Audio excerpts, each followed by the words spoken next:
Sejam todos bem-vindos, né, a mais um workshop que estamos produzindo aqui dentro do Instituto, dando continuidade ao nosso programa de educação previdenciária. Você sabe em qual nós estamos, Celso? Quinto, sexto? Sexto. Caminhando aí bem nesse nosso programa, e hoje a gente traz aqui um tema sempre em pauta, né? Dessa vez não é Covid. Falar um pouquinho sobre educação financeira. Previdenciário foi um dos últimos temas que nós trabalhamos, né? Queria agradecer aqui o Felipe, que está conosco, da Secretaria de Serviços Urbanos, nossa querida aposentada, Aldair, que já esteve aqui no passado, para dar um testemunho aqui para nós, né? Servidores do IPC que estão presentes, tem alguns servidores do IPC no Zoom aí, e aqueles que forem chegando ao longo do workshop que vamos ter, né? Hoje quem vai falar um pouquinho para nós é o Max, ele está como gerente hoje do Banestes, né? Uma alegria, muito obrigada por estar vindo. Pensamos nesse workshop no passado, né? O pessoal da comissão me solicitou uma indicação de nome, indiquei o Max estava de férias. E aí depois procuraram um outro gerente para estar auxiliando de uma concorrência, mas parceiro nosso aqui, né? O Instituto tem 3 bancos, são sempre parceiros, os maiores do país. E aí ele também não pôde, então voltamos ao Max, então é uma alegria, uma gratificação receber aqui na nossa casa. E vou deixar ele continuar se apresentando aqui e dar continuidade na palestra. Seja bem-vindo e muito obrigada.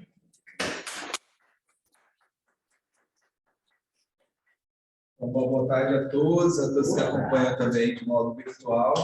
A Cristina já fez as apresentações, mas eu gostaria de salientar que eu sou um filho aqui da terra, né? Eu sou daqui de Cariacica, moro aqui ainda, a família é daqui, e sou um apaixonado por essa terra, e é uma alegria realmente estar aqui. Sou funcionário do Banestes há 10 anos, agora dia 2, completo 10 anos de carreira no sistema financeiro Banestes.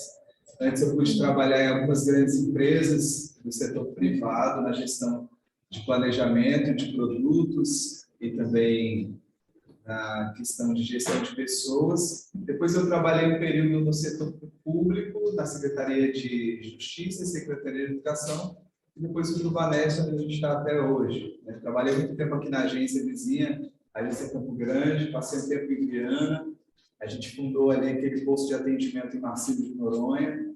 Depois fui para a Vila Velha, voltei para Cariacica e hoje trabalho na agência central, que é a agência mais antiga do Banestes e a maior também, com o maior número de clientes. E eu acredito sempre que nada acontece por acaso, né, Cristina? Eu acredito que existe uma providência divina que rege todas as coisas e por este desejo muito maior dessa providência divina que governa todas as coisas, nós estamos aqui, vocês aqui presentes, vocês que acompanham também de modo online. Então, existe um motivo que nos ultrapassa, que nos traz aqui para a gente poder fazer um bate-papo, uma conversa. A gente não vai ter uma linguagem nada técnica. Eu conversei um pouco com a Cristina antes. Então, a ideia é realmente a gente conversar, uma conversa de amigos, onde a gente pretende trazer à tona, ou talvez só lembrar para cada um de nós, isso que faz parte da nossa vida cotidiana, que é a questão financeira, a educação financeira e a qualidade de vida. Como que eu consigo casar, alinhar essas duas coisas? Quais os critérios que eu vou utilizar, né? O que determina o que é qualidade de vida, o que determina o que não é qualidade de vida, até que ponto eu posso descer o nível da minha qualidade de vida sem ferir a dignidade da pessoa enquanto uma pessoa humana, né? Então a gente vai trabalhar esses pontos, ou melhor, vai conversar sobre esses pontos. Vou tentar falar um pouco rápido, mas ao mesmo tempo também de forma que vocês consigam acompanhar sem correr muito, né? A gente, como gerente de relacionamento, a gente costuma falar muito rápido para dar muita informação num tempo mais curto, né?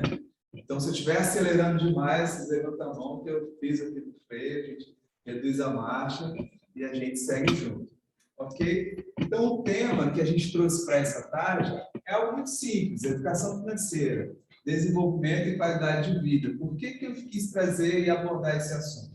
Porque são realidades que às vezes parecem que não combinam ou que não andam juntas, sendo que, na verdade, elas são, de fato, muito intrínsecas uma à outra, né? a educação financeira é algo que vai me proporcionar um desenvolvimento humano, sim, porque eu vou amadurecer enquanto pessoa. Quanto mais eu penso, eu trabalho, os meus gastos, o meu consumo, quanto mais eu faço um planejamento de vida, um planejamento orçamentário, onde eu estou, onde eu quero chegar, como que eu vou chegar a esse ponto, né? Como que eu vou alcançar essa renda, ou como que eu vou alcançar a diminuição dos meus custos para que eu consiga ter uma certa tranquilidade. Ainda mais a gente que vive num país onde cada dia é uma surpresa diferente, né? A gente vai falar muito disso, de quais são as razões dessas surpresas, porque não convém. Mas, infelizmente, é a realidade que a gente vive. Então, a gente precisa estar sempre preparado para uma surpresa que pode acontecer a qualquer momento. Então, quanto mais eu consigo organizar a minha vida e torná-la estável, também no âmbito financeiro, mais tranquilidade eu tenho, mais qualidade de vida eu vou conseguir ter. É porque tudo isso compõe a nossa vida. O meu lazer, o meu trabalho, os meus estudos, a minha convivência familiar, aquilo que eu consumo, aquilo que eu deixo de consumir, os meus anseios. Então, essas realidades compõem aquilo que é a minha vida e isso, então, traz para mim uma qualidade de vida ou não. Então, passando para o próximo slide, a gente se propõe a conversar sobre educação financeira. Do que se trata, quem faz, quando faz, como se faz, as prioridades, o essencial e o supérfluo, qualidade de vida e dignidade, um luxo ou um direito, né? Então, certo resumo, né, de Peretti, 2007, eu tentei até trazer algo mais atual, porque já tem 14 anos essa fala dele, né? Mas eu fui percebendo que continua até hoje. Eu procurei na literatura e vi que é o mesmo conceito desde 1980. Achei mais antigo, claro que com outras palavras, um pouco mais eruditas, né, pela língua, mas em 1970 já se falava isso, que saber gastar, ganhar, poupar, investir e saber doar é o fundamento da educação financeira para que as pessoas possam ter melhor qualidade de vida. Pode-se dizer que o desenvolvimento social e econômico passa primeiramente pelo desenvolvimento humano. Somente a quantidade não é suficiente, é preciso também qualidade. Essas duas variáveis devem andar sempre juntas. Então, não é possível a gente pensar num equilíbrio financeiro sem que exista antes no indivíduo também um equilíbrio interior. Ou seja, uma ordem daquilo que ele consome, por que consome, o quanto ele consome. É preciso que ele tenha muito claro o porquê que ele vai gastar ou porquê que ele vai investir. Porque a gente pode ir para o extremo dos dois lados, né? Ou o consumismo, ou aquele poupador inveterado que às vezes não está andando na rua, passeando passeando sozinho que seja, sentiu sede, e ele pensa, quanto que custa uma garrafinha de água aqui na rua? R$ 2,50, R$ 3, é um absurdo. Se eu tenho água lá na minha casa, na geladeira, de graça, né? Mas ele paga a conta, enfim. Não vou esperar para chegar em casa. E aí é aquele poupador que retém demais. E aí ele está fazendo o quê? Está diminuindo a sua qualidade de vida, poupando de uma forma que não é, como dizer, não é salutar, não é viável, né?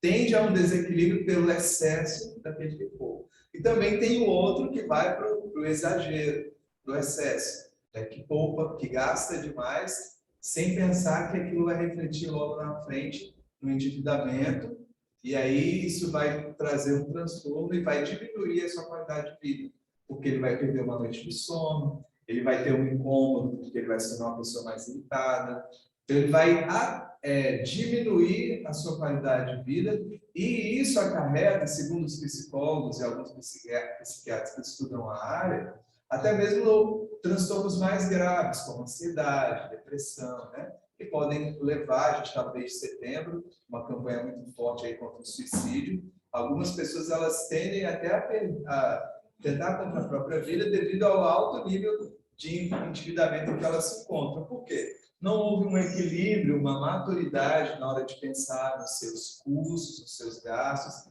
em tentar colocar ali naquele balanço o que eu tenho de renda, o que eu posso consumir de uma forma ordenada e equilibrada, para que eu consiga seguir esse trilho aí sem derrapar muito. Então, basicamente, planejar é investir em qualidade de vida no futuro da família. O planejamento financeiro será seu mapa de navegação, mostrará onde você está, onde quer chegar e indicará os caminhos a percorrer. O segredo do planejamento financeiro é a iniciativa e a capacidade de realização. Eu gosto muito dessa fala, né? Que o segredo é o planejamento é a iniciativa e a capacidade de realização. Por quê? Eu não preciso ter altos conhecimentos econômicos. Eu não preciso fazer uma faculdade de economia para poder entender de planejamento financeiro, para fazer o meu planejamento financeiro doméstico, para organizar as contas da minha casa com a minha família. Eu preciso ter, no mínimo, bom senso. Concorda comigo?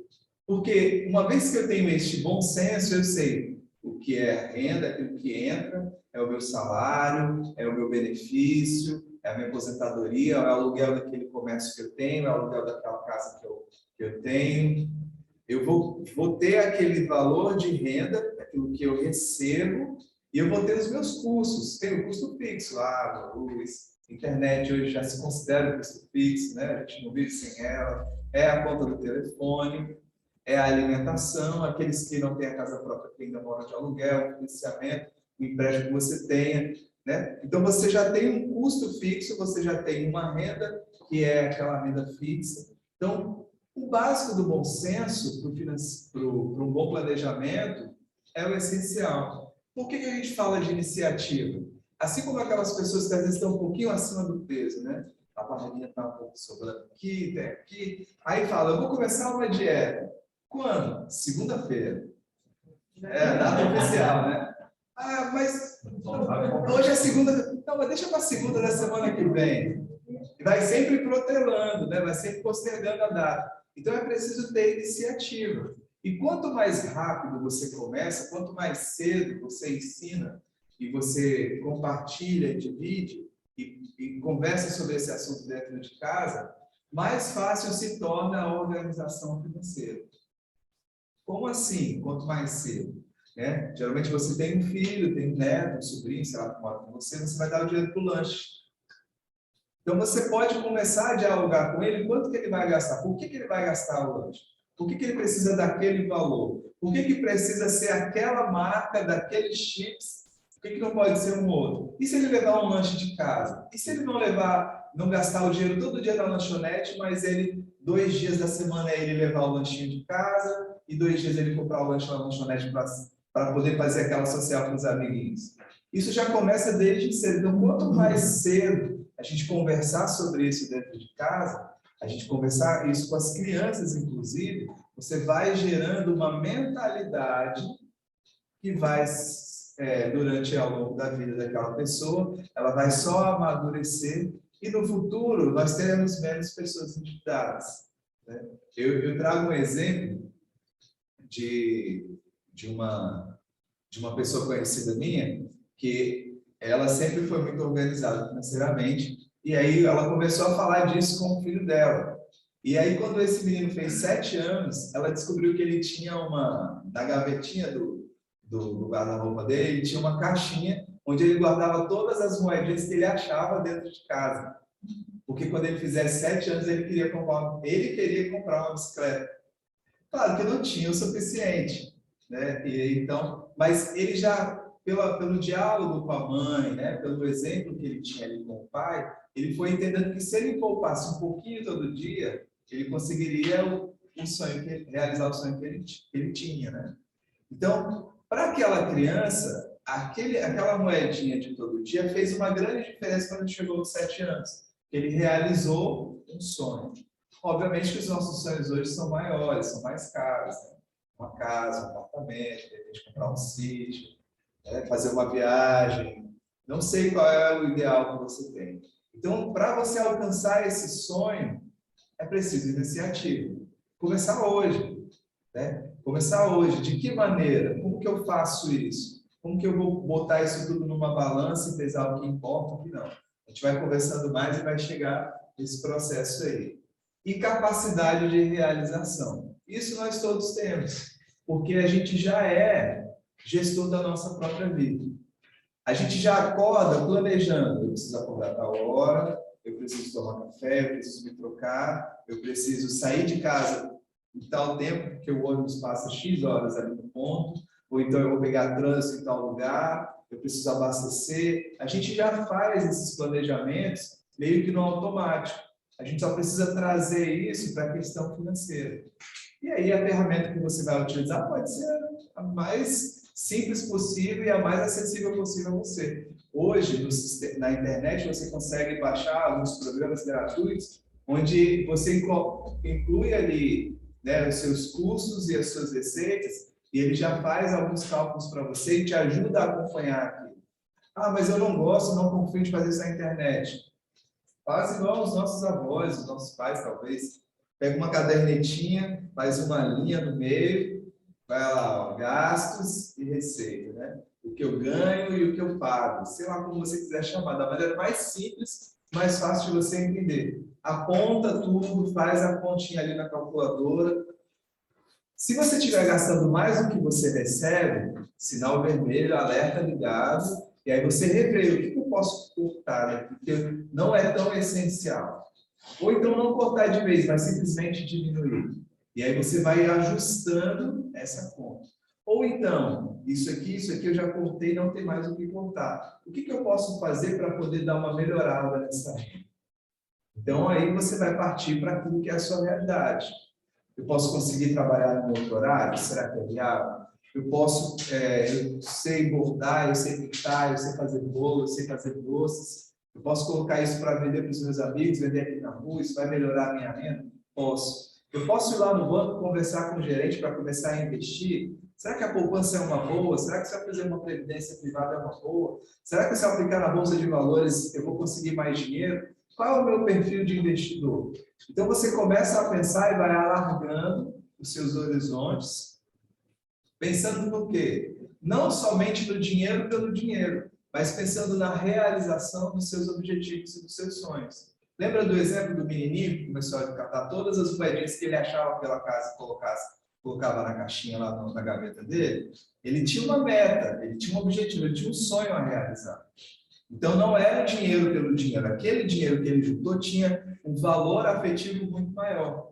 E nós não nos enganemos, para nós também, por mais idade que nós tenhamos, tudo aquilo que nós consumimos tem também para nós um valor afetivo, uma carga emocional. Por isso que quando a gente fala de dinheiro, de consumo, de investimento, de poupar ou de gastar, a gente também está falando de qualidade de vida.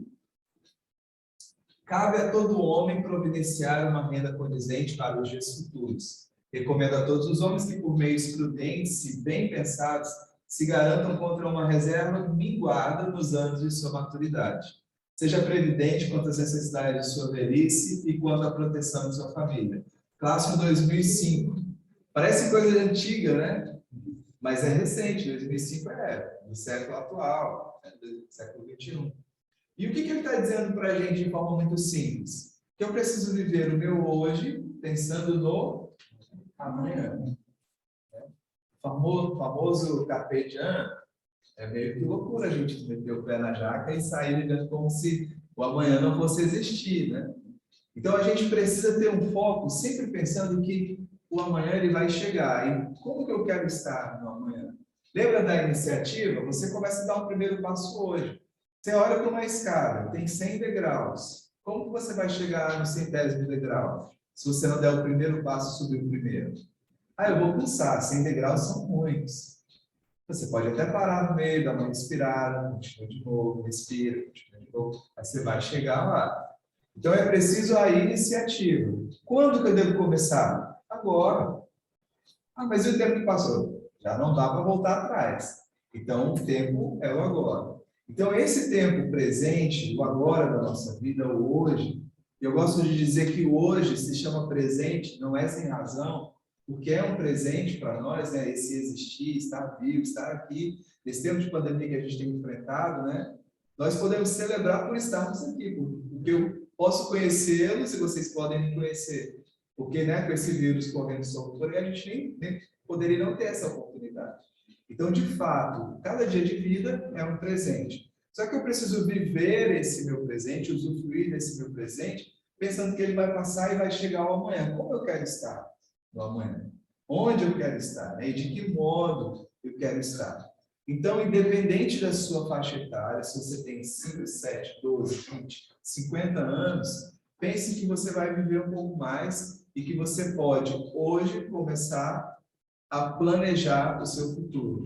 E ter iniciativa hoje para que você alcance as suas metas, para que você realize os seus sonhos. E é importante que a gente, na hora de fazer esse planejamento a médio, curto, longo prazo, que a gente pense em coisas factíveis, mas também que a gente se permite sonhar um pouco mais, né? Que a gente consiga ter essa esperança um pouco mais, digamos assim, um pouco aumentada, de que a gente consegue realizar sonhos maiores do que aqueles que a gente tem hoje.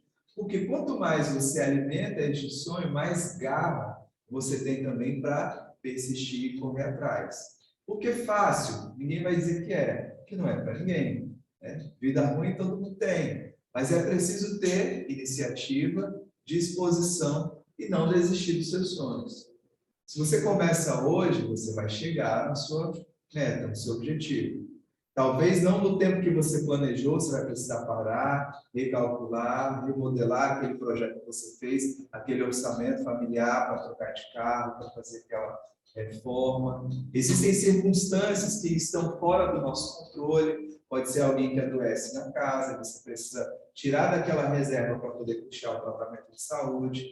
Pode ser uma tempestade de granizo, né? Granito no carcel, de granizo, que vai estelhar o seu terraço, você precisa tirar um dinheiro para fazer aquilo ali. São situações que estão fora do nosso controle. Mas aquelas que estão dentro da sua capacidade de controle, você precisa ter a rédea na mão. Não pode deixar solto. Né? Então, a gente vive o hoje, aproveita a oportunidade desse hoje para também planejar e chegar no futuro de forma mais tranquila, mais ordenada e estável.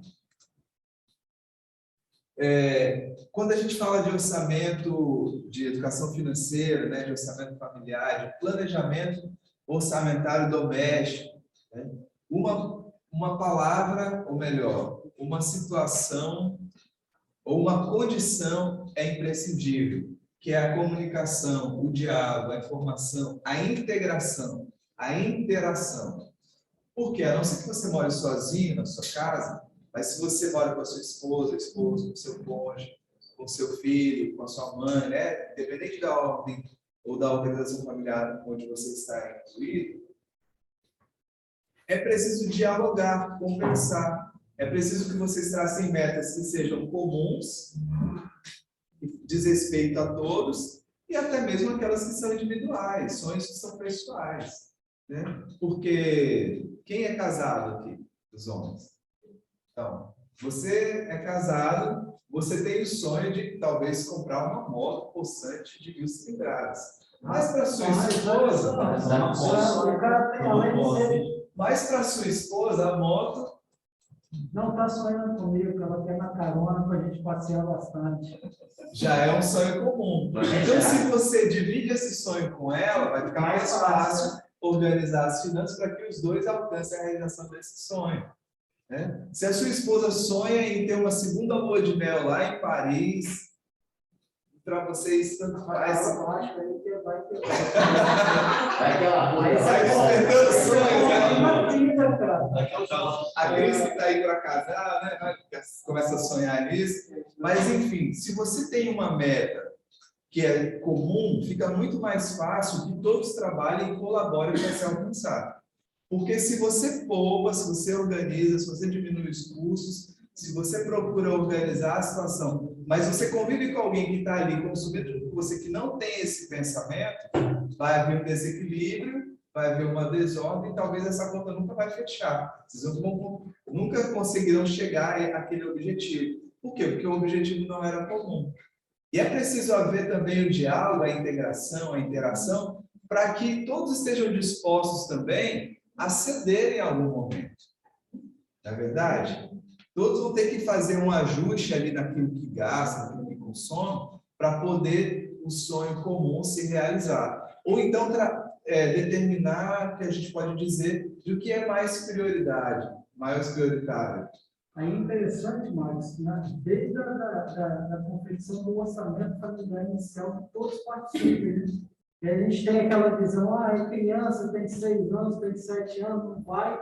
Mas a partir do momento que está aí participando, ele começa a ter a noção de se empenhar naquilo ali. Ó, a gente quer comprar algo. Para comprar algo, eu tenho que abrir mão disso aqui. Isso aqui começa a compreender desde cedo, né? Exatamente.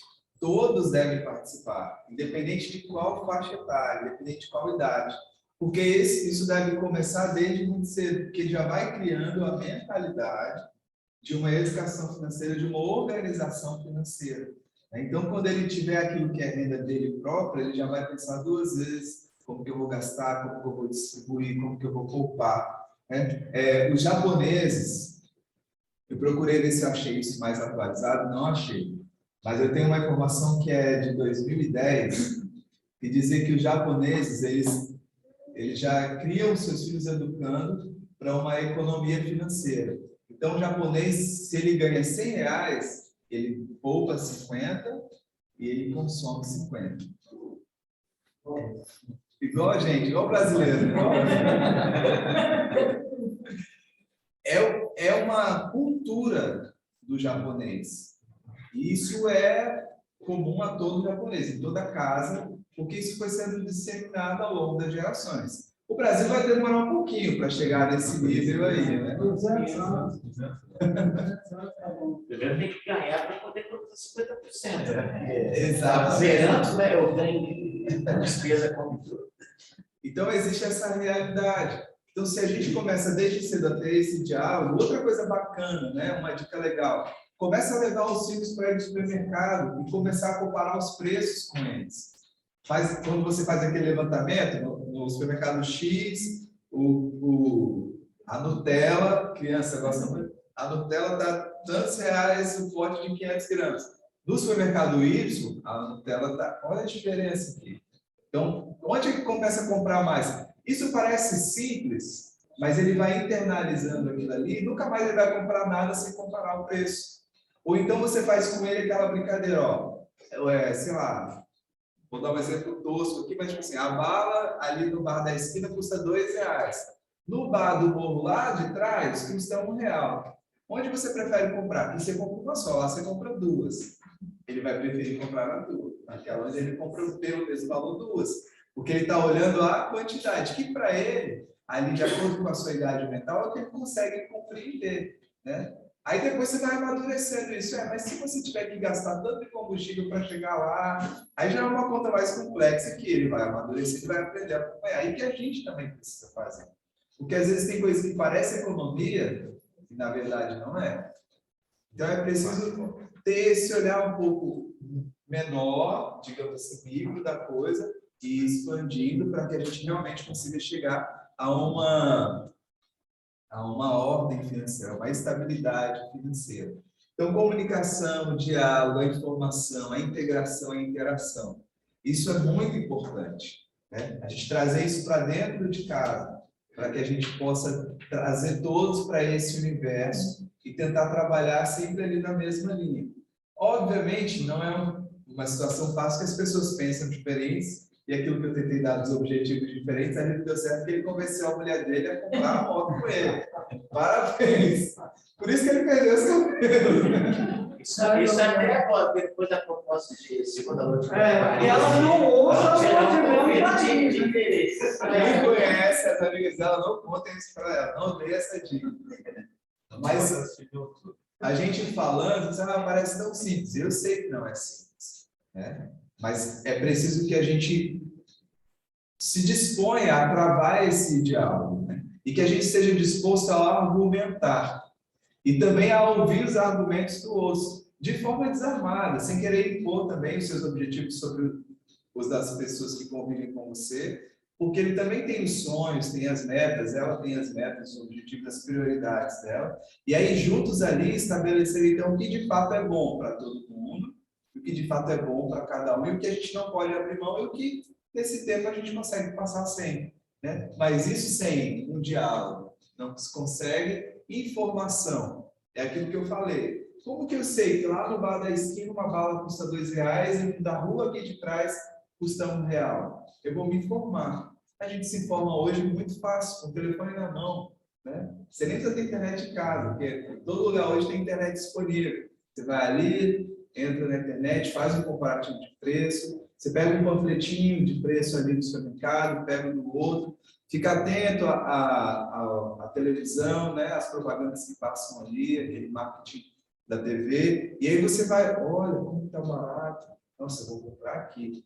Uma coisa que nós brasileiros fazemos muito, a gente tem a mania de fazer a compra pro mês inteiro.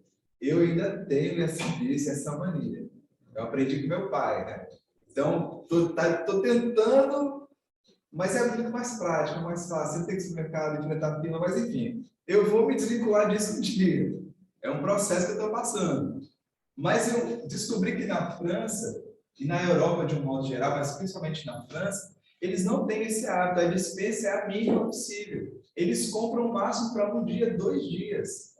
Porque como eles viveram aquele tempo de guerra, a qualquer momento eles tinham que fugir. Então não adiantava ficar fazendo estoque. O nosso processo é diferente. A gente viveu um tempo em que você comprava um saco de arroz no preço de manhã, na hora do almoço era outro, na hora da você botasse à tarde era outro.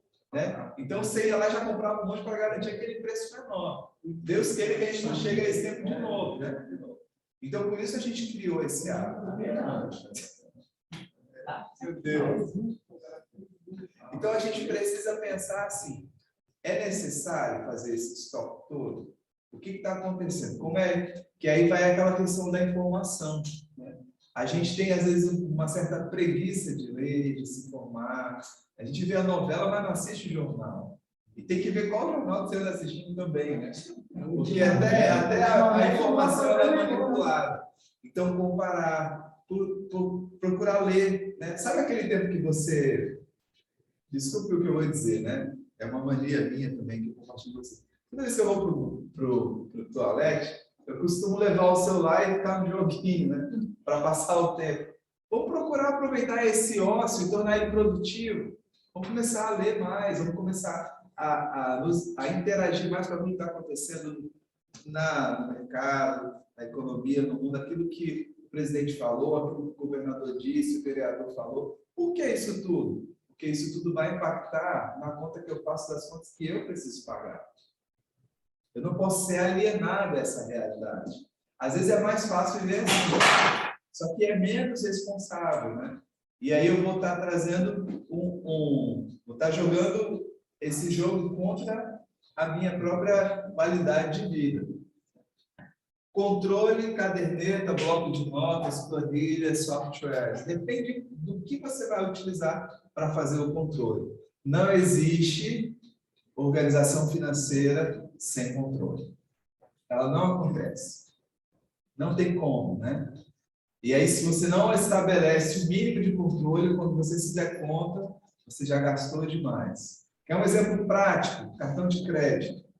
Você tem um limite lá de 15 mil no seu cartão de crédito. Aí você foi, viu aquela televisão, vai ter Copa do Mundo aqui, né? É Copa do Mundo, teve a Olimpíada agora, é Copa do Mundo. A gente vai ter Copa do Mundo no ano que vem. Quanto maior a televisão para assistir o Brasil, desde que não tome 7-1 da Alemanha de novo, enfim, né? É melhor ficar com a TV intermediária. Aí o sofrimento é menor, né? O chocolate vai ver. Mas aí você trocar para essa televisão e tal. Ou então você está organizando aquele espaço gourmet lá na sua varanda, tem aquela churrasqueira, ou vai ter jogo, trazer a galera aqui, a gente toma aquela cerveja de ela. Aí você passou no cartão. Não doeu, você não viu no saiu da sua conta imediatamente, só que daqui a 30 dias você vai receber uma fatura. E aí, como o seu limite é de 15 mil, mas a sua renda é de 5 mil, você já fechou uma fatura de 15 mil quando você ganha 5 mil por mês. 3 vezes mais. Eu já vi muitos casos assim, muitos. E até pior do que isso. E a pessoa, ao invés de pedir me ajuda a organizar, você pode aumentar meu limite? Mas como? Às vezes aí o gerente fica oferecendo. Não. Eu já Isso é um pouco diferente. Eu tento até seguro o freio. Tem outros não, que você vê que a pessoa pode dar uma alavancada e você vai, meu filho, boa, sonha, vai para frente. Mas, enfim, a gente tem o mínimo de controle. E como que eu faço esse controle? Eu estou falando de forma prática mesmo. Eu posso ter como a minha avó tinha, uma cadernetinha, onde ela anotava tudo que ela comprou. A senhora tem ainda? Eu faço isso. Mostrando que é real e concreto. Tudo que ela gasta, tudo que ela comprou, tudo que ela vai pagar daqui em tal dia do mês que vem, se ela parcelou, se ela emprestou para fulano, ela vai lá anotar. 5 mil emprestado para a Cristina, ajuda de 25%. É emoção, é emoção. Aí que rende, né? Ela tinha ali anotado. É o controle que ela, dentro da capacidade dela, cognitiva, conseguia fazer. E dava certo.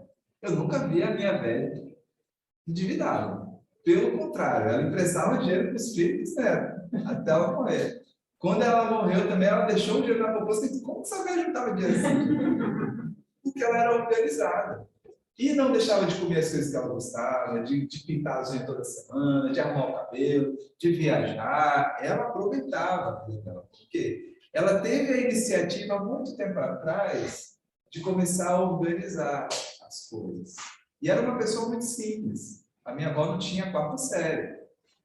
Então, não preciso ter uma educação, não preciso ter uma faculdade em economia para poder ter uma organização financeira. Basta ter bom senso e ter iniciativa, começar a fazer. E isso precisa e exige controle. Agora, se você já está um pouquinho mais inteirado aí com as mídias, você pode usar um software, uma planilha, um Excel da vida. Eu tenho lá a minha planilhazinha que está aqui no meu telefone, que está lá no meu computador em casa.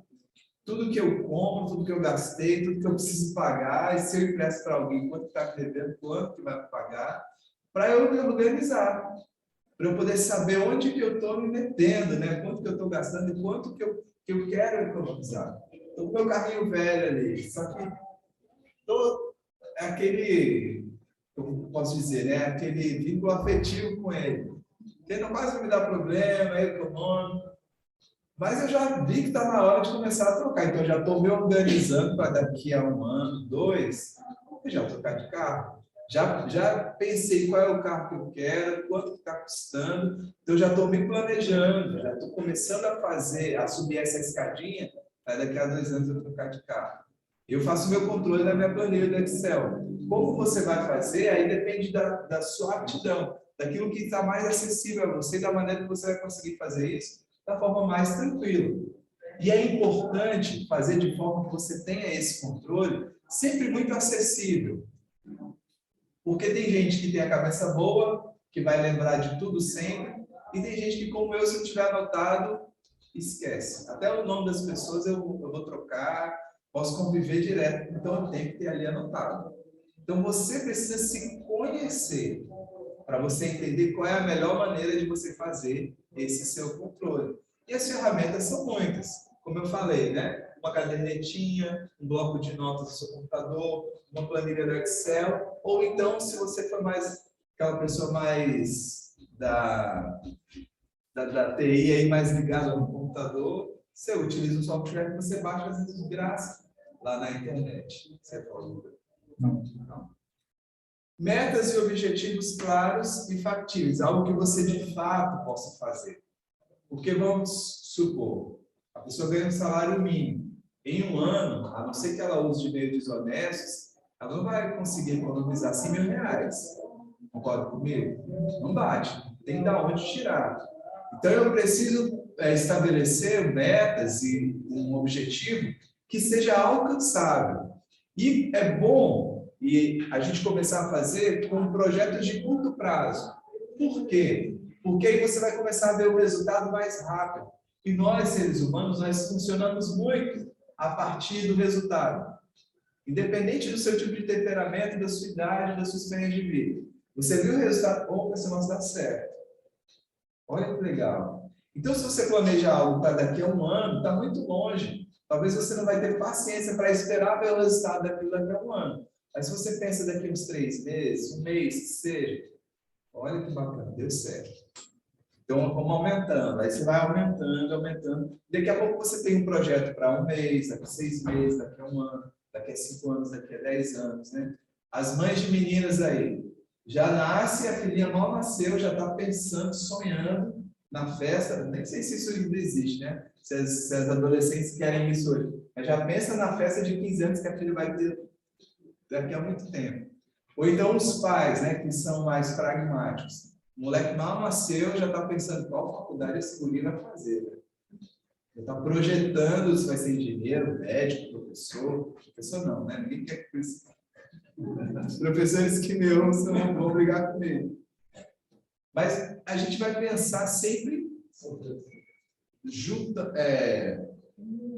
num projeto que vai estar acontecendo daqui a 15, 18, 20 anos.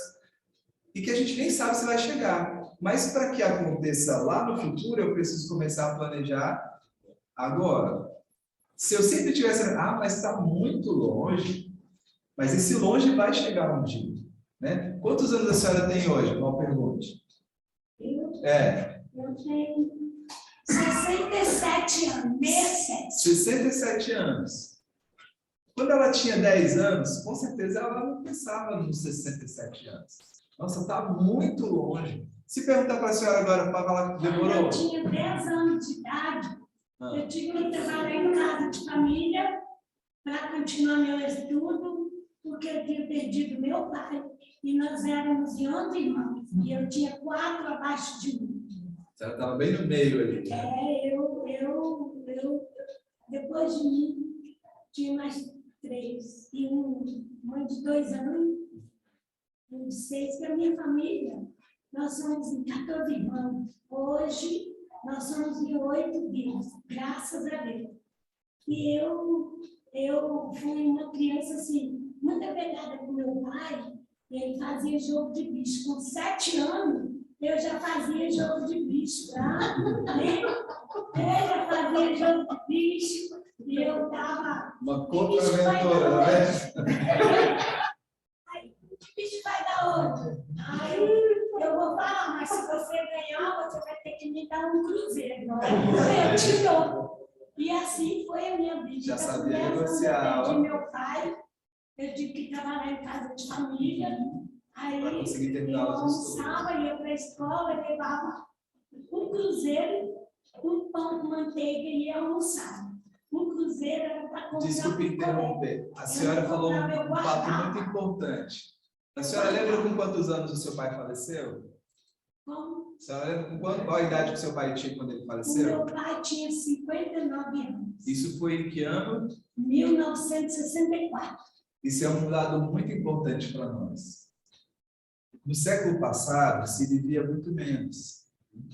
Quem chegava aos 65, 70 anos era considerado muito idoso. Mas meu pai não morreu de doença. Meu pai caiu em cima de uma escada, porque eu acho que se não fosse isso, ele estaria vivo até hoje.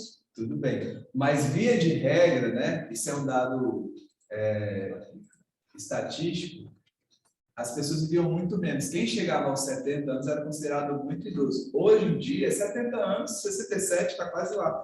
E está cheio de vida, tem gente de 70 anos que trabalha. Eu tenho colegas que trabalham comigo na agência, 84 anos, já tem 42 anos de banco, a dona Edna. E está lá cheia de gás para produzir.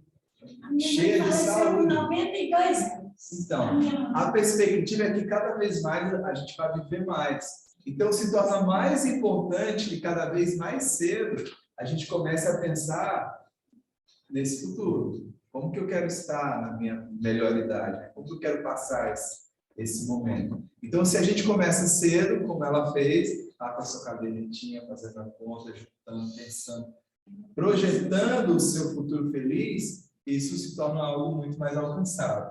Então, a gente fala aqui realmente disso, meta e objetivo claro. Eu preciso olhar e ver onde eu quero chegar. Não posso ficar desfocado, perdido. E eu preciso fazer com que todo mundo que está ali comigo, naquele meio, pense o mais próximo possível, né? Ter objetivos comuns. Que todo mundo trabalhe junto no controle, para que todos juntos consigam chegar à meta.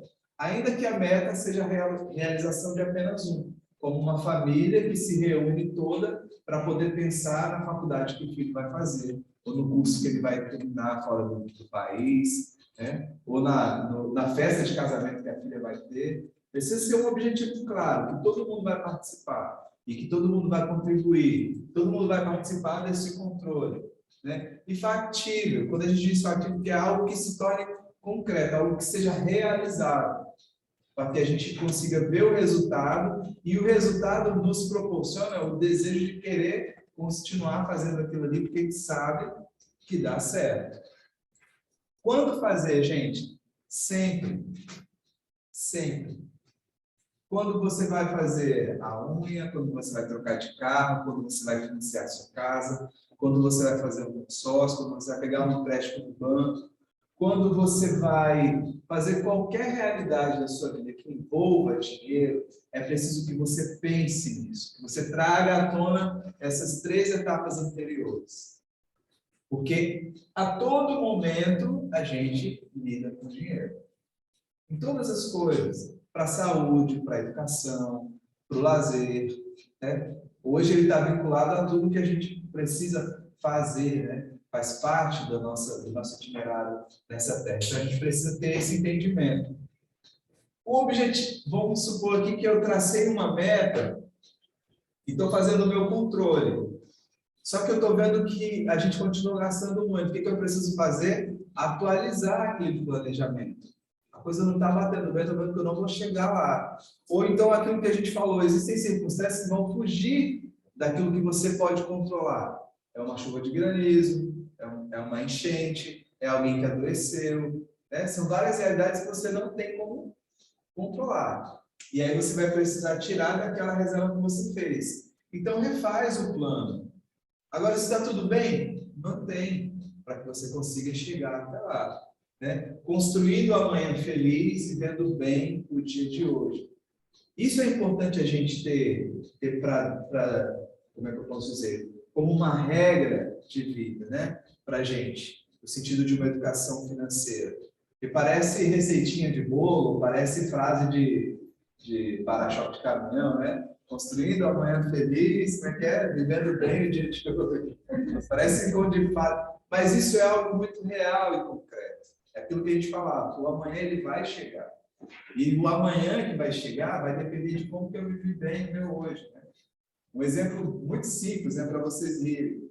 Esses dias eu cheguei em casa morto de fome. Eu tinha terminado a janta. Parti uma macarronada, queijo. Comi muito, né? Terminou, na hora que eu abri o congelador, tinha um negócio de açaí, assim. Opa! Fiz um potão assim, peguei leite condensado. Quando foi de madrugada, aquele macarrão com queijo, açaí, leite condensado, deu um processo invertido aqui. O que aconteceu? Eu planejei mal.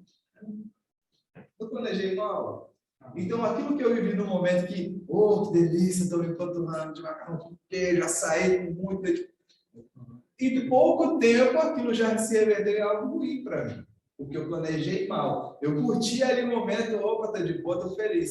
Mas logo depois vem a consequência.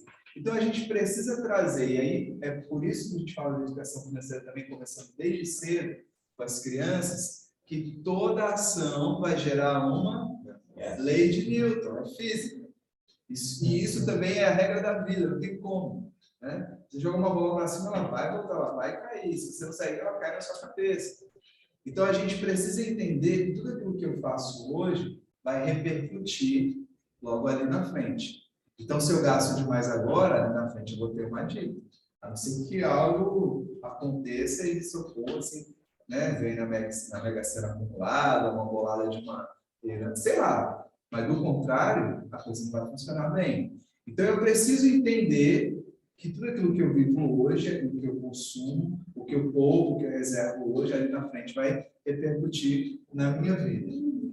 Aqui está ruim para ler, mas eu vou tentar, se vocês conseguem entender, eu queria ter colocado uma letra maior, né? Para a família, existe um orçamento doméstico, que deve ser o retrato das receitas e despesas de todos os membros envolvidos na vida cotidiana do lar. Todos os membros envolvidos na vida cotidiana do lar. O pai que trabalha, a mãe que trabalha, o filho que estuda, a criança que está talvez na creche, ainda nem vai para a escola ainda, mas ela precisa estar envolvida nesse processo. Tem mais. Uma coisa é apurar o que está sendo gasto hoje em dia sem controle. Outra coisa é planejar as despesas antecipadamente para não se gastar mais do que se ganha, que é exatamente a função do orçamento doméstico. Se você conseguir, pelo menos, fazer esse equilíbrio, de você gastar aquilo que você consome, a conta em pago está no 0 a 0, você não está devendo, você já dorme tranquilo. O problema é quando desequilibra e você começa a consumir mais do que aquilo que você tem de receita. Aí você tem duas saídas. Ou você dá um jeito de aumentar essa receita para equilibrar novamente, ou você dá um jeito de diminuir aquilo que são os seus gastos, os seus custos. E aí, gente, tem uma situação, e isso tem se tornado cada vez mais frequente, a gente começa a cortar custos de fato, né? É aquela cervejinha no final de semana, é aquela carne, aquele churrasco de peixe, né? Você está pela hora da morte, vai diminuindo. Mas chega uma hora que você não tem mais o que cortar. Você não vai cortar a educação do seu filho. Você não vai cortar a comida dentro de casa. Você não vai parar de pagar a conta de água e de luz. E aí, o que eu faço? Eu começo a ter que pensar um jeito de eu aumentar a minha receita, a minha renda. E aí, cada um vai descobrindo nessa questão, nesse processo, inclusive, que gera um autoconhecimento, o que eu sei fazer? As potencialidades que, às vezes, as pessoas não sabem que tem. Né? É o fulano que sabe bordar, é o fulano que sabe costurar, o outro que sabe desenhar, o outro que sabe cantar. Você vai descobrindo potencialidades que você não desenvolveu porque você estava acomodado em determinada circunstância. E aquilo pode te render algo mais, né? Rentabilizar mais a sua casa, a sua família, aumentar ali a sua receita, de forma que vocês equilibrem as contas sem precisar diminuir tanto assim aquilo que você tem de gastos domésticos ali no seu orçamento. Eu estou falando tanto disso, né? Mas agora a gente vai falar mais enfaticamente, que é o autoconhecimento, expectativa e realidade. Nesse processo de educação financeira, quando a gente começa a estabelecer os nossos critérios entre aquilo que é essencial, aquilo que não é, aquilo que pode cortar e aquilo que não pode cortar ali de casa, os meus gastos pessoais principalmente, se a gente não tem um processo de autoconhecimento para que a gente identifique quais são as nossas necessidades, as nossas prioridades, a gente não consegue fazer essa organização. Ou tudo que a gente fizer vai ficar muito desencaixado da realidade. Ou então vai ficar pesado demais e impossível de se tornar algo concreto, de ser realizado. Ou então vai ficar algo que não representa, né? Não traduz a realidade de verdade. Então, como que eu vivo isso? Né? Como que eu trago isso? O primeiro passo é a observação. E aí a leitura histórica, né, daquilo que você viveu, da cultura, do meio onde você vive, do ambiente onde você foi criado, do cenário cultural, educacional, né? É diferente você pensar no orçamento familiar de alguém que mora lá no alto do Rio dos Martins, no meio do mato, numa fazenda, num sítio, ou até mesmo no centro da cidade, para alguém que mora aqui no centro de Campo Grande. São realidades muito diferentes, são custos diferentes. Né? Ou vamos trazer aqui para perto, para a região da Grande Vitória. Vai no supermercado ali na região da Mata da Praia, de Camburi, já ainda tem. Faz ali uma listinha de compra e anota os preços. Mesmo supermercados, e desce aqui para o centro de Campo Grande. E se você for para a periferia, for ali mais para a periferia, para um supermercado de bairro, você vai ver a discrepância dos valores. Então, são realidades diferentes, devido ao ambiente, devido ao tipo de pessoas e ao nível econômico das pessoas que moram ali, e até mesmo, muitas vezes, a qualidade dos produtos. A gente não pode negar. Mas, às vezes, você consegue manter a qualidade sem precisar pagar tão caro por ela. Basta uma disposição também de fazer esse processo de pesquisa, né? E aí gasta tempo. Com o início, isso demora um pouco mais, mas a gente vai ficando tão treinado que daqui a pouco a gente faz isso muito tranquilamente. É igual falar. A criança não aprende a falar constitucionalidade da noite para o dia. Ao longo do tempo, ela vai desenvolvendo a fala. E a educação financeira, essa capacidade de planejamento, de organização ela também vai sendo desenvolvida à medida que você tanto se conhece, como você conhece o ambiente onde você está envolvido. Por que eu falo de expectativa e realidade? Porque você pode ter sonhos que você vai conseguir trabalhar e realizá-los. Outros não vão continuar sendo seus sonhos, e pode ser que eles não se realizem. Mas a gente nunca pode deixar de sonhar, porque senão a vida também fica muito pesada, né? Fica só ali o preto no branco e a gente não consegue. Então é preciso também ter esse respiro, pensar em algo, ter o ideal, que seja até maior do que a gente, para que a gente possa também viver esse desenvolvimento pessoal. E quando você se desenvolve, você ali no meio familiar, você acaba também arrastando as pessoas que convivem com você para esse movimento também. Você começa a influenciar positivamente as pessoas que estão ao seu redor. E aí você vai vendo que não só você melhora de vida, mas as pessoas ao seu entorno também vão melhorando de vida, porque elas vão te vendo como exemplo, elas vão servindo de exemplo para outro, e assim você gera um efeito positivo que vai em cascata, alcançando, né, mais pessoas, e então a gente vai ter, talvez menos do que em 200 anos, um Brasil muito melhor. Né? Essencial versus supérfluo. Equilíbrio, maturidade e liberdade. Acho que não cabe aqui, né? Mas você consegue subir um pouquinho essa palavra?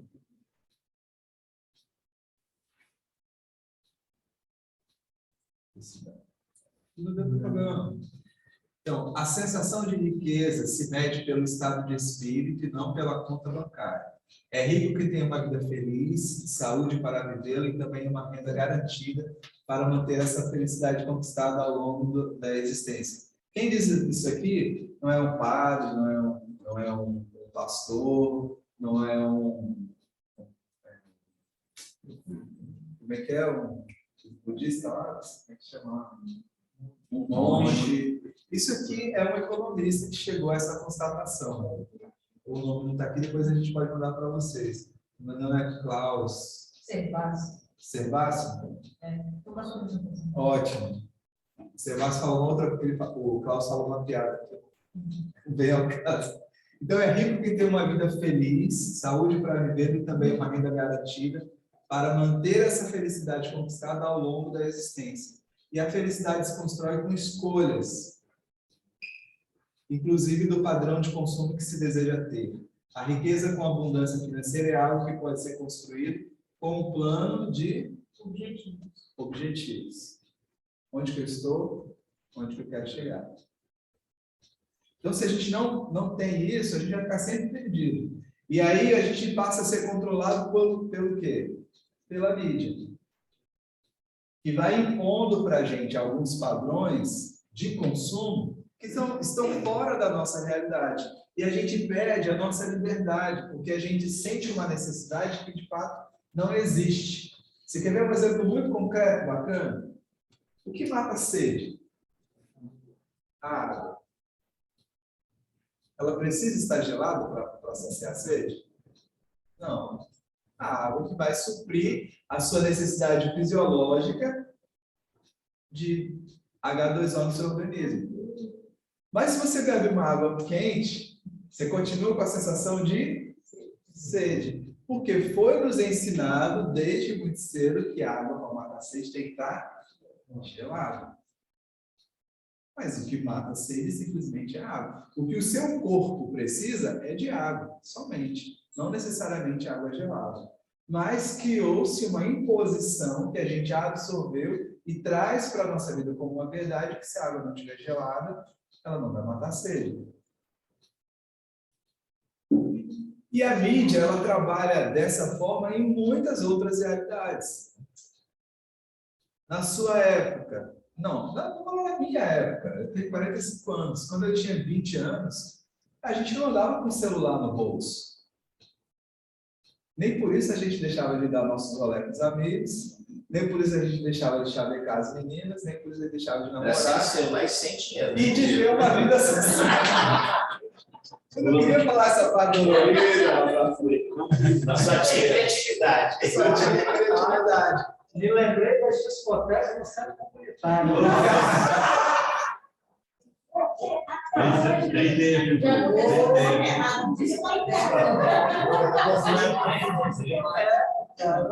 A jogada da pessoa de discoteca, quando foi DJ, todo esse Sempre um pouco complicado.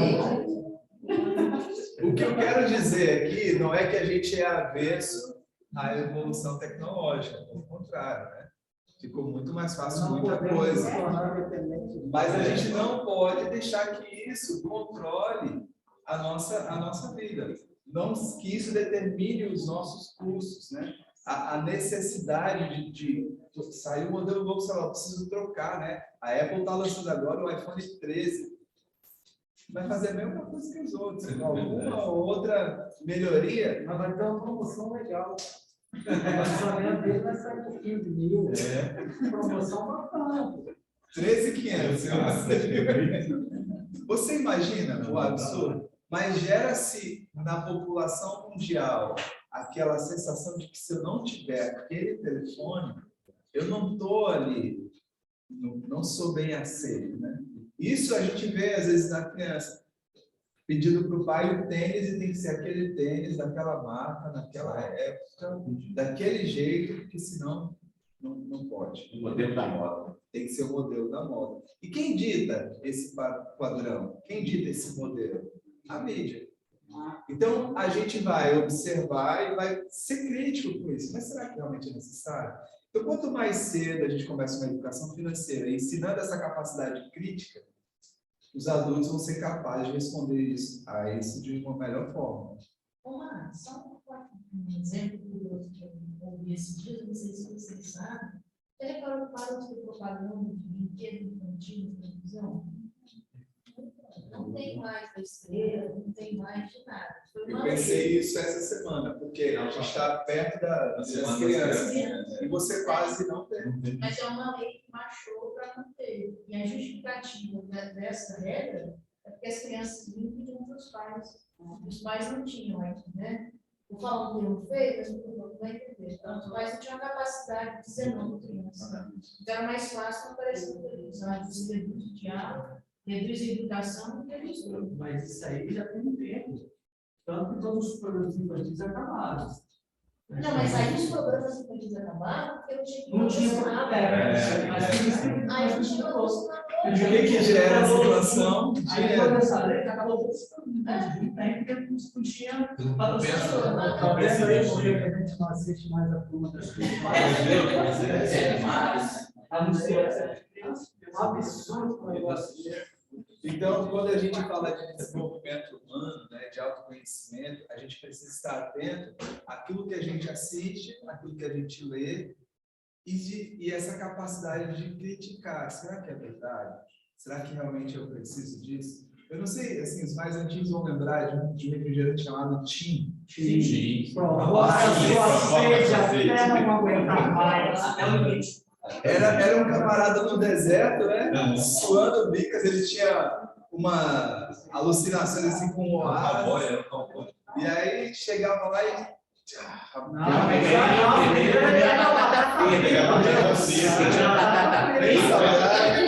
Provoca você. Pior que isso, compre batom. Compre batom. E a outra da bicicleta que tinha? Da Calói. São coisas assim, e isso, para a gente, assim, olhando para a mídia hoje, isso era muito ingênuo. Se você olhar a agressividade hoje, né, e existe uma linha de estudo no marketing que estuda a psicologia do consumo justamente para poder entrar na nossa cabeça e fazer a gente acreditar que a gente precisa consumir aquilo. Criar uma necessidade. Criar uma necessidade que de fato não existe. Lembra o que mata o que mata a sede no organismo é a água, não precisa estar gelada. Não precisa começar a beber água no filtro só porque mas o que a gente está querendo é abrir uma capacidade de decisão.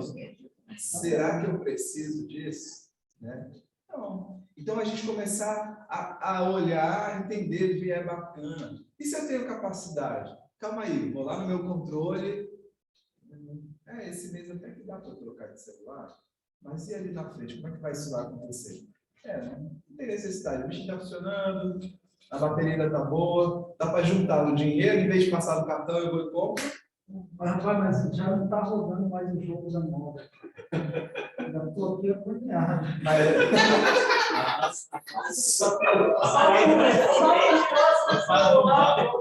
Para você que está em casa, altíssimas exposições aqui. Parece o jogo da verdade. Mas então, vocês percebem que quando a gente pensa que a gente é livre, na verdade a gente não está sendo livre. A gente está agindo como alguém que segue, medido por uma mídia, que vai determinando o que eu gasto, o que eu consumo, quando, como e de que maneira. Interessante, Marcos, você falou essa questão da mídia. Eu tenho um documentário sobre o uso da internet, das redes sociais, ele trata exatamente isso. E não é um documentário que foi feito com o sênior da Google, da Apple, né? Os caras dizendo como é que é tratado isso, né? Na realidade, não se vende mais produto na internet, se vende um perfil de pessoas já pronto que vão comprar aquele produto. Né? Todas aquelas informações que nós passamos ali sem perceber, depois elas são vendidas e você consome, porque ele já te dá o perfil perfeito para aquele produto que você vai consumir. Exatamente. Não é que você está escolhendo, ele está te oferecendo um produto, não. Já você se já pode escolher produz, para comprar. já se produz para um nicho específico, para um público específico. É porque conforme Nós nos tornamos o produto. Você não precisa nem pesquisar. Esses dias a gente fez uma experiência. Às vezes nem tanto. A gente deixou o telefone em cima da mesa e começou a falar de alguns assuntos assim, bem aleatórios. No outro dia, todo mundo abria as redes sociais e estava lá. A publicidade, a gente só falou perto. Eu não estou querendo criar uma teoria da conspiração. Isso é real. A gente não pesquisou, a gente só comentou assim com o celular, porque a gente tem um amigo que não é verdade, né? Ele faz isso tipo assim, exagerando. A Terra é plana, o homem não foi na Lua, Jonas. E aí a gente fez essa experiência, já tem até um conceito que a gente fez essa brincadeira. E a gente viu que realmente não precisou nem precisar.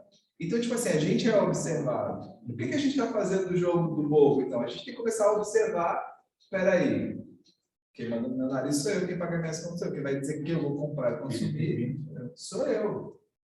Né? Aí entra a questão da maturidade. O que é essa maturidade? É essa percepção, e não é maturidade que eu tenho 80 anos, eu tenho 15. É essa percepção de onde eu estou, de quem eu sou, do que de fato eu preciso e onde eu quero chegar. Porque aí ninguém vai dizer para você o que você precisa ou não. Quanto você vai gastar, quanto você vai consumir, é você que vai determinar isso. E você, então, se conhecendo, vai determinar os parâmetros da sua qualidade de vida. Porque, para mim, o sonho pessoal, qualidade de vida, é ter uma casa, não é apartamento, uma casa na beira da praia. E não é qualquer praia, tem a praia na minha cabeça. Essa é a minha qualidade de vida. Para mim, sonho, assim, uma meta, um objetivo. Não sei se é possível, mas eu vivo falando isso para a Cris, eu sonho, mas não sei se eu vou chegar lá. Mas tudo bem, se for um barraquinho, já chego botando coisa. Mas eu preciso ter a maturidade de entender que para eu chegar a esse sonho, realização desse sonho, as minhas atitudes hoje, o meu consumo hoje, precisa ser algo que vai respaldar esse caminho até chegar lá. Eu não posso desistir porque é difícil e também não posso simplesmente viver aquele exemplo que eu dei, né? Estou com sede na rua, não vou comprar uma garrafa d'água porque a garrafa é muito absurda, tem água lá, mas não, calma aí.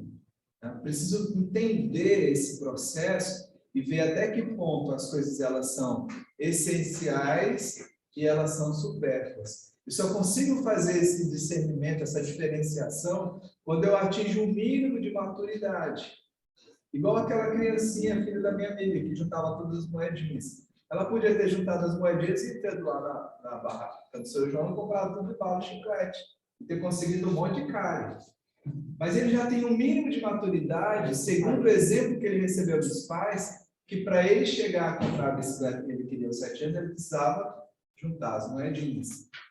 E isso é simples, mas às vezes a gente já adulto não consegue ter essa baliza, fazer essa parametrização para distinguir, né, o que é excesso, do que é supérfluo, do que é essencial. Então a gente precisa começar a trabalhar essas realidades e isso se consegue com um pouco de observação. Uma observação que eu faço extra, eu olho para fora, eu olho para o mundo, eu olho para as redes sociais, eu olho para o mercado, eu olho para a sociedade à minha volta, mas eu preciso também lançar um olhar interior, para dentro de mim. Né? Por que eu, Max, quero ter uma casa na beira da praia? Porque alguém falou, porque eu gosto de mar, eu gosto de areia, eu gosto de sol, eu gosto de inverno, eu gosto de frio, eu gosto de mofo.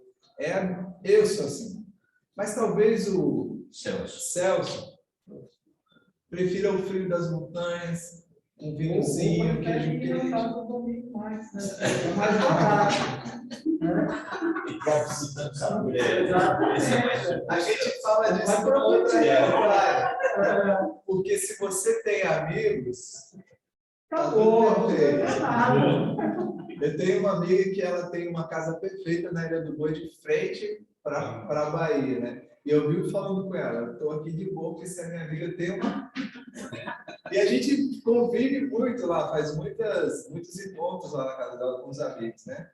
Porque a gente tem amigos, não é a minha casa, mas eu já realizo parte do meu sonho. E se a gente tem boas amizades, a gente consegue também viver esse equilíbrio, essa maturidade e caminhar nessa liberdade, né? Se você vai num restaurante chique, você vai sozinho, eu viajo muito de férias sozinho. Eu falo, se eu tivesse uma galera comigo, essa conta não ficava tão alta, né? Que embora quem dera conseguisse organizar para a gente viajar junto. Mas se você viaja, sabe, com uma turma, quando você racha a conta, todo mundo equilibra, fica tranquilo. Então, essa realidade também é muito bacana, que é a questão de saber viver em comum, né? De saber distribuir os compromissos, as responsabilidades. Vamos para o próximo. Estou quase acabando, viu, gente? Eu queria falar muito rápido e pouco, mas... E aqui é uma realidade da sociedade atual. Quando a gente estuda um pouquinho que seja de antropologia, a gente chega nessa realidade da sociedade moderna, que é um consumo hedonista, que é uma mentalidade que vem sendo construída ao longo da história.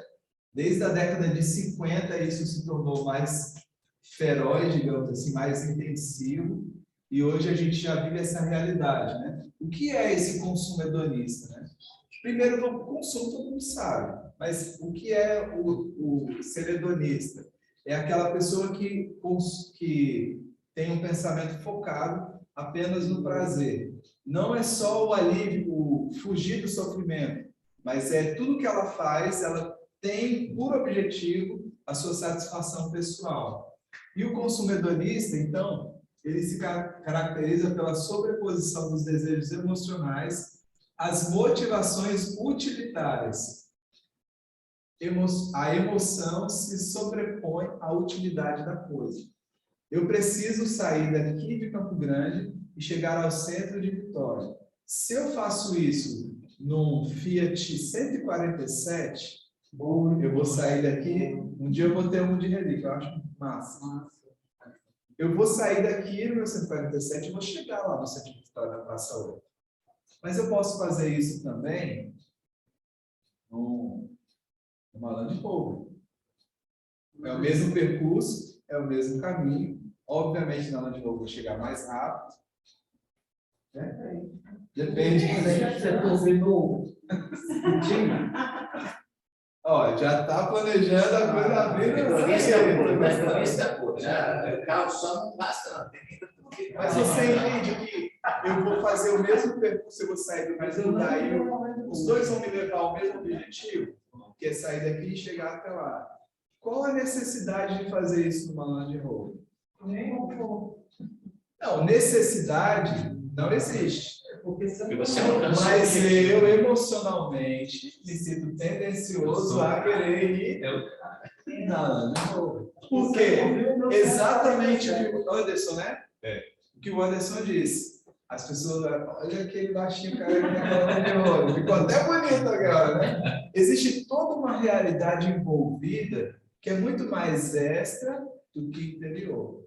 A sensação de satisfação que existe não é pela utilidade e pela realização do objetivo, mas toda a questão afetiva que está envolvida naquilo ali. Então, aquele processo de maturidade, de autoconhecimento, ele me proporciona uma liberdade também na hora de fazer as minhas escolhas. Se eu vou comprar um carro, eu posso comprar um carro 1.0, porque eu vou transitar muito no centro da cidade, o trânsito é ruim, eu vou parar muito, eu vou gastar muito combustível, então um carro automático, por uma distância curta, ele é muito bom. Ele é a melhor pedida. Ou então eu posso, porque eu quero, simplesmente quero, e todos os meus amigos estão dando de carrão, comprar um novo. Faz o quê? 5 por 1? 6 por 1? Nem sei. Prefiro nem saber, né? Então a gente vai sobrepondo as emoções à utilidade da coisa real. Então aí a gente está entrando numa lógica de um consumo hedonista, onde as emoções se sobrepõem às motivações da utilidade. E pela projeção de um significado subjetivo, aquele exemplo que eu dei. Eu estou aqui, baixinho, careca, no 147, parado no sinal, indo para o centro de Vitória.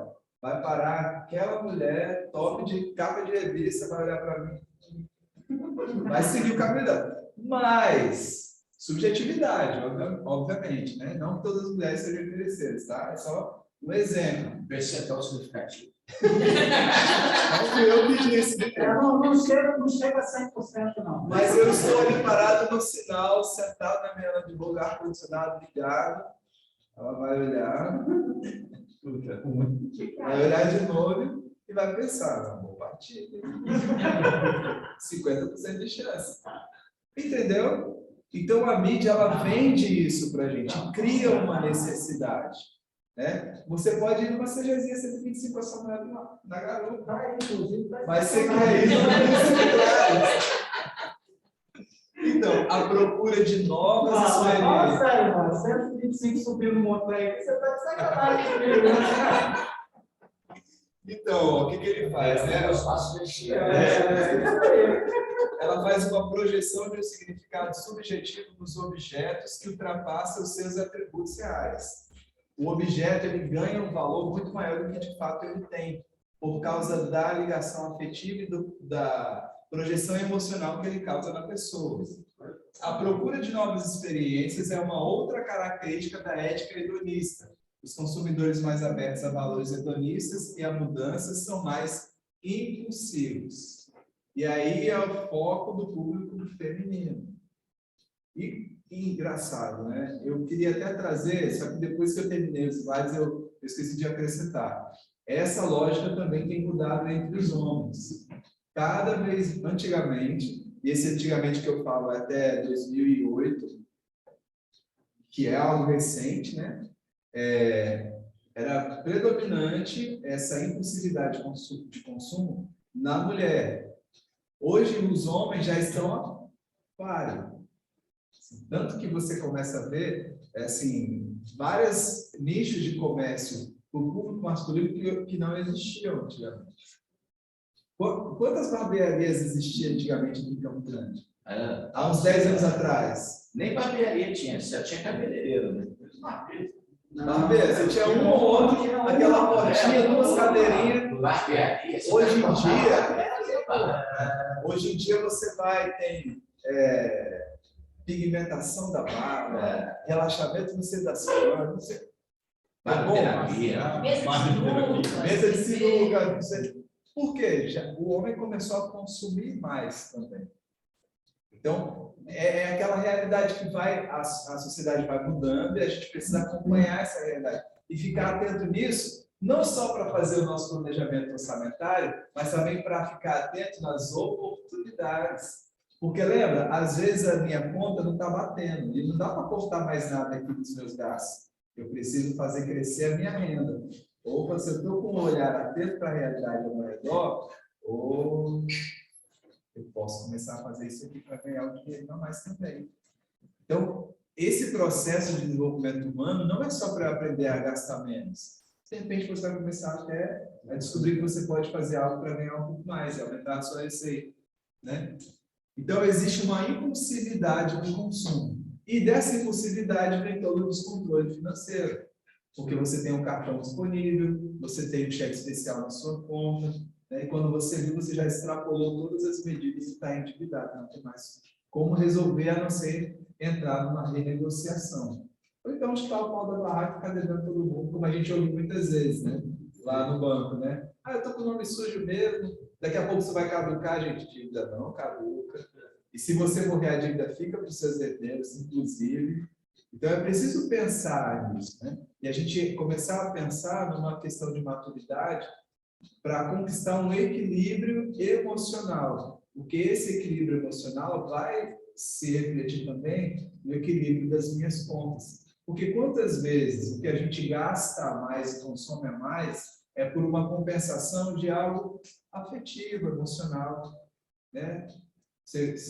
As mulheres, né, têm um período do mês que comem mais chocolate, ou que compram mais bolsas e mais sapatos, porque existe uma descompensação emocional naquele período e ela tenta fazer o quê? Suprir aquela descompensação emocional com o bem de consumo.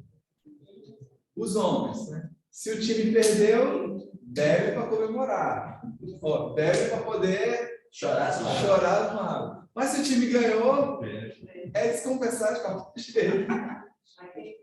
Então a gente precisa equilibrar esse processo, porque se a gente consegue atingir, caminhar trilhar esse caminho de autoconhecimento, de maturidade, a gente consegue também ter a nossa vida nas mãos. A gente não é mais um produto da mídia, produzido pela mídia, pelo processo de marketing, e a gente então é que define quais são as nossas necessidades essenciais e o que é supérfluo na nossa vida, de modo que a gente equilibre as nossas contas. Da mesma forma que quanto mais eu olho, né, para mim, me conheço enquanto pessoa no meio desse mundo, eu sou capaz também de enxergar esse mundo de uma forma mais clara e aproveitar as oportunidades que esse próprio mundo me oferece para conseguir, de repente, melhorar a minha renda e diminuir aquilo, os cortes que eu faço nos meus custos, mantendo a minha qualidade de vida. Agora, o último slide, eu trago algumas frases, essas pessoas não sei quem são, né? Mas as moças são bonitas, os rapazes não tanto, mas a gente deixou aí para agradar gregos e troianos, né? Uma frase de Sócrates: conhece-te a ti mesmo. E o que ele diz com isso? Que o princípio de toda maturidade, de todo desenvolvimento humano, seja ele de ordem financeira, psicológico, afetivo, parte disso. Se você não se conhece, você é incapaz de viver em família, de viver no meio social, você é incapaz de gerir também as suas contas. Porque você não sabe o que é necessidade, o que você pode abrir mão, o que você não pode abrir mão. Então, é o princípio de todo o processo de desenvolvimento humano. Você se conhecer, saber quem você é. O domínio da própria vontade é o princípio da verdadeira liberdade. Uma frase de Garrigou Lagrange, um filósofo canadense, que eu tenho lido bastante. O domínio da própria vontade é o princípio da verdadeira liberdade. Eu não faço só o que eu quero quando eu quero, quando me dá na telha, só porque eu vou no meu nariz e pago as minhas contas. Então, quando eu começo a ter esse autocontrole, esse autodomínio, eu consigo, então, botar freio nos meus desequilíbrios e organizar as minhas contas. Mas trabalhar isso de forma ordenada e organizada, né? Sem ferir a dignidade daquilo que é essencial à minha pessoa enquanto homem, enquanto mulher. A pessoa que vive em função de um único dia, invariavelmente vive sujeito à dominação dos instintos. Viktor Frankl, também muito conhecido da logoterapia, psiquiatra muito famoso, veio em campos de concentração, e ali no meio daquele sofrimento todo, ele conseguiu ressignificar tudo e não perdeu o sentido da vida, né? Então ele ficou muito famoso e hoje é muito acompanhado por várias linhas de pensamento na psicologia e na psiquiatria. O que ele está dizendo para a gente? Eu preciso ter uma meta de futuro, um objetivo de vida, porque senão eu não vou conseguir traçar um projeto, ter um plano orçamentário na minha vida. Eu não posso viver o carpe diem. Eu preciso pensar que o que hoje eu estou, né? Lembra do meu macarrão com queijo, depois um quilo de açaí, né? Deu um problema ali. Então, o que eu faço agora, invariavelmente, impreferivelmente, vai refletir no meu futuro. O Então, eu vivo o meu hoje, esse tempo presente, tendo a plena consciência de que ele vai repercutir no meu amanhã. Então, eu vivo consciente, as minhas atitudes, as minhas escolhas de agora, né, elas vão repercutir no meu amanhã. O que eu planto hoje, como a nossa avó dizia, né, quem colhe vento, não, quem semeia vento, colhe tempestade. Obrigado, desculpa por ter falado demais. Eu espero que, né, a gente tenha feito um bom bate-papo. Vocês quase não falaram, eu falei demais, falei muito rápido. Obrigado pela participação de todos, vocês estão em casa, no trabalho também. Obrigado a Cristina, a toda a pessoa pelo convite. Essa foi a minha intenção, não trazer muitas planilhas, muitas contas, muitos gráficos, né? Mas realmente a gente conversar sobre esse processo de autoconhecimento, que é o princípio de toda a organização financeira e de todo o desenvolvimento humano, para que a gente faça isso de forma ordenada, o mais tranquilo possível, para um futuro feliz. Boa tarde.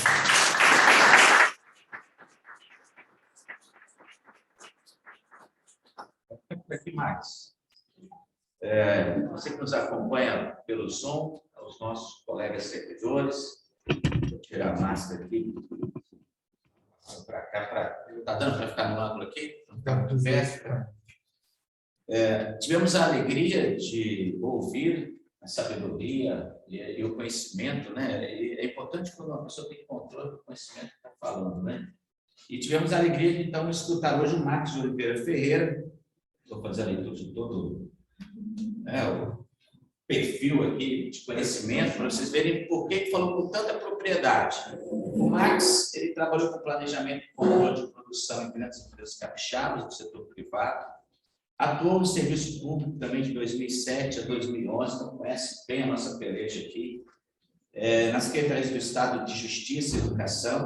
Ele é formado em pedagogia e pós-graduado em gestão e desenvolvimento de pessoas. Então, assim, obrigado, Marcos, é uma alegria estar aqui conosco. O Banestes é um parceiro do Instituto de Previdência de Cariacica, e esse estreitamento é sempre importante nas propostas, nos projetos de construção de momentos como esse, que tem o intuito de orientar os nossos aposentados, nossos pensionistas, mas também a nossos servidores públicos que precisam aí aprender cada dia a controlar as finanças. E a educação financeira é fundamental. Lembrei de um fato, quando você falou da segunda-feira, né? Que a gente precisa ter iniciativa, e a gente geralmente posterga tudo para começar na segunda-feira. Né? Certa vez, conversando com um amigo, eu perguntei, quando é que você vai começar a academia? Ele falou, na próxima segunda. Aí eu perguntei assim, qual o dia da preguiça? A pessoa respondeu, na segunda-feira. Então, provavelmente, você não vai começar na segunda-feira, né? Então, assim, são duas informações que estão internalizadas e que a gente não toma consciência. É a importância de conhecer a si mesmo nesse processo de maturidade. Eu fiquei perguntando assim, para não deixar o polícia preocupado com a moto, né? É importante também a gente construir objetivos a curto, médio e longo prazo, porque senão a gente constrói sonhos tão distantes que o percurso fica mais cansativo ainda e fica mais distante. Então, é importante também, no nosso orçamento doméstico, na nossa educação financeira, a gente construir esses objetivos também a curto e médio prazo, para a gente ir sentindo o gostinho das conquistas, dos sonhos realizados. Então, assim, obrigado, Max. Eu vou abrir, porque o nosso horário já vai avançado, mas assim, para não deixar de falar que a gente não abriu espaço, mas para comentários curtos, que sejam complementares, ou uma pergunta que ficou assim, não respondida, mas acredito que não foi o caso, porque o Max foi muito claro nas suas informações. Então, eu vou abrir para aquele que quiser fazer uma complementação, uma pergunta, 2 minutos. Quem gostaria?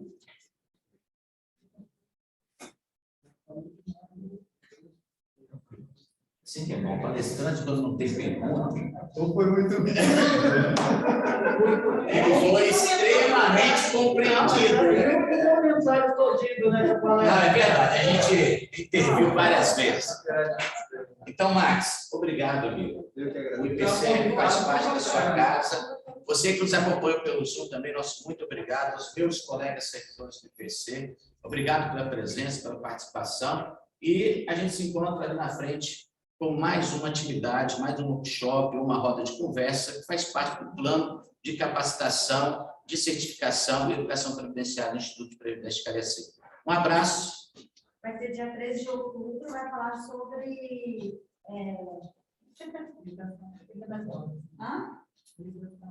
Vida saudável. 13 de outubro, mais um workshop, falar de vida saudável, que tem uma ligação que a gente já viu aqui com a educação financeira, é complementar. Então, a gente se encontra dia 13 de outubro, já bota na sua agenda aí. Estaremos aqui nesse auditório construindo um momento bonito, tá bom? Nós vamos compartilhar um café, que a gente entende também que no Instituto, a confraternização, o momento comum faz parte desse crescimento enquanto equipe. Um abraço e até a próxima. Uma salva de palmas para vocês.